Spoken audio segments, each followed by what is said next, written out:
So, getting firearms certificate in the UK isn't necessarily as difficult as you might think. A few things you've got to have in place before they'll let you have one. Number one, you've got to be, I can't remember if it's 5 or 7, I think it's 7 years outside of any criminal conviction or the end of sentence of any criminal conviction, so any term in prison. Any kind of violent crime or anything like that, you might find they'll turn you down. A history of depression and mental illness could probably find you being turned down. Obviously, there's some pretty blatant reasons why they might turn you down if you're suffering from depression, because there's no better way to kill yourself than a bullet through your brain. But that's the general gist of it. If you've been a good boy or a good girl for the last 7 years of your life, you're probably in quite a good spot, because you won't be what the police class as prohibited from owning a firearm.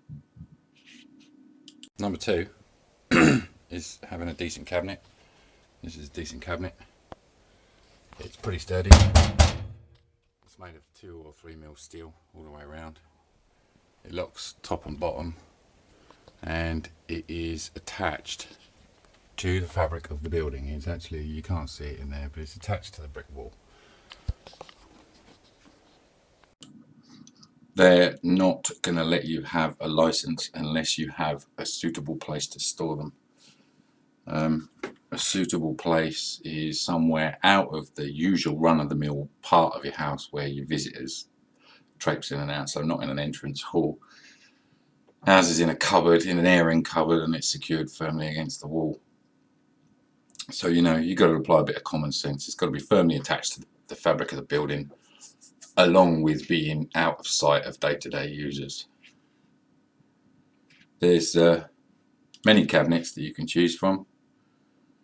This is, well, obviously you can see winterfieldsafes.co.uk.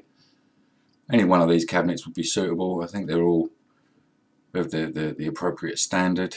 Clearly, depending on what sorts of firearms you're planning on buying, depends on what sort of cabinet. A small cabinet like this, you won't fit a rifle in there. This one's a 3-gun, so it's not particularly big, but it's big enough if you've only got a couple of guns. Clearly the same with anything else. You can spend anything from 70 or 80 quid to probably thousands.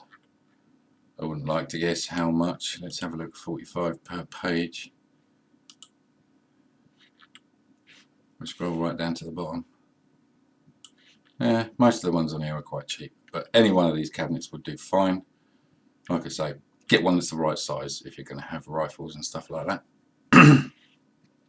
So, once you've got a decent cabinet in place and you're pretty sure that you're not a prohibited person and they will let you have firearms, the next step is forms.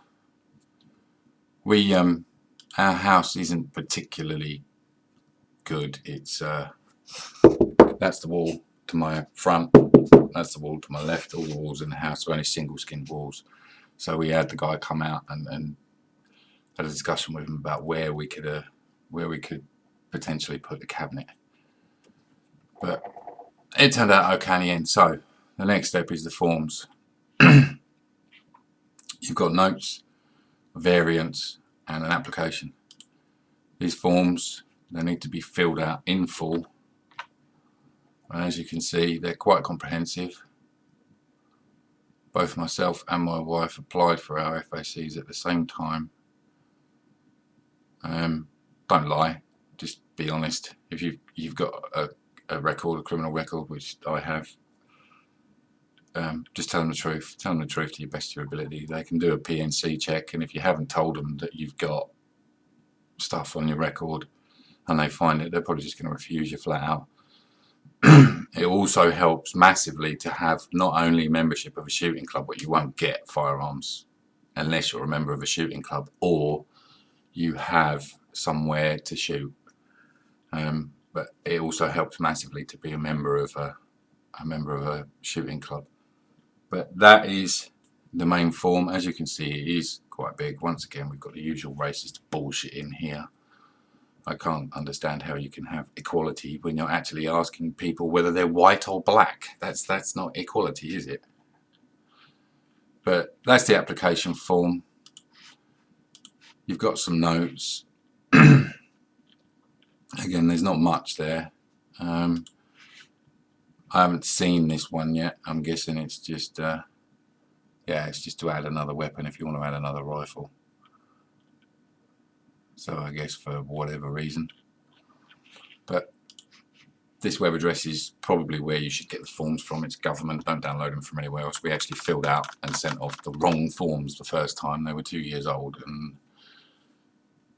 we ended up having to do them again. Thankfully, the missus found out just before we sent them off.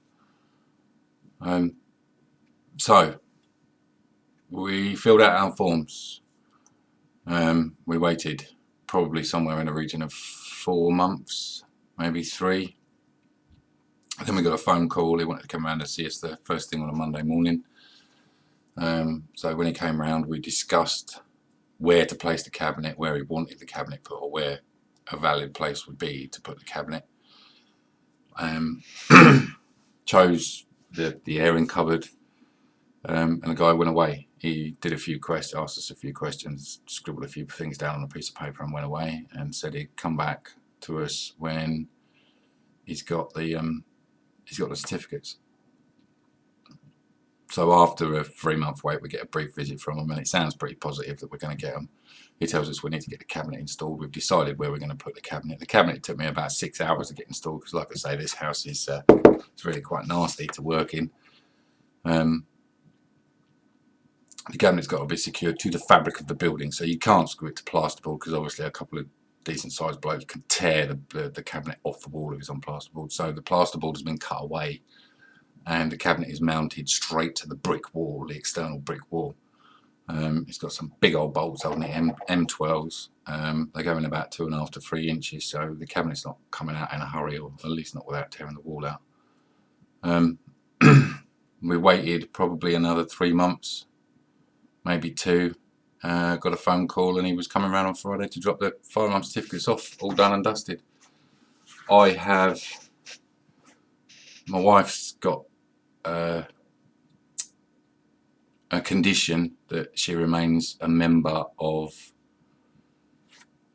our local shooting club. I also have the same condition, that I remain a member of a local shooting club, but I also have an added condition that I can't get in trouble with the police in any way. Obviously, because I've got quite a substantial past record with the police, can't get in trouble with them in any way, otherwise they're just going to revoke my license almost instantly. Even as far as I can see, just on arrest is enough. So if I was to get arrested for something, even if I was released immediately afterwards, that could be enough to have me losing my firearm certificate. So I'm being even more careful than I have been for the last 10 years. It's been 8 or 9 years since I've been in trouble, so I seem to be doing okay. All told then, the entire process has taken from January until early July 2014, from first filling out the application forms to actually being legally entitled to own a firearm in the UK. We're both only entitled to own one. We both have to have borrow conditions for each other's rifles on our licenses, so they've all been sent away almost immediately. I've got a 50th anniversary Ruger 1022. This is a 22 long rifle, semi-automatic. I suppose it's just an all-purpose rifle. It's a nice little rifle. It's lighter than an air gun. Obviously a lot more powerful than an air gun. The wife is more into target shooting. She's buying an ex-club gun, which is target rifles. Old ones are really quite basic. They're literally a lump of wood with a mechanism put on top of them. We'll put a video of that up when we've actually acquired it, which should be this weekend or the weekend coming. But thanks for taking the time to watch, guys. I probably could have given you something a bit more entertaining to look at than a government website while I've been chatting away, but it's not too long a video, and hopefully it's got some information in there that might help you. If you have any questions, stick them in the comments down below.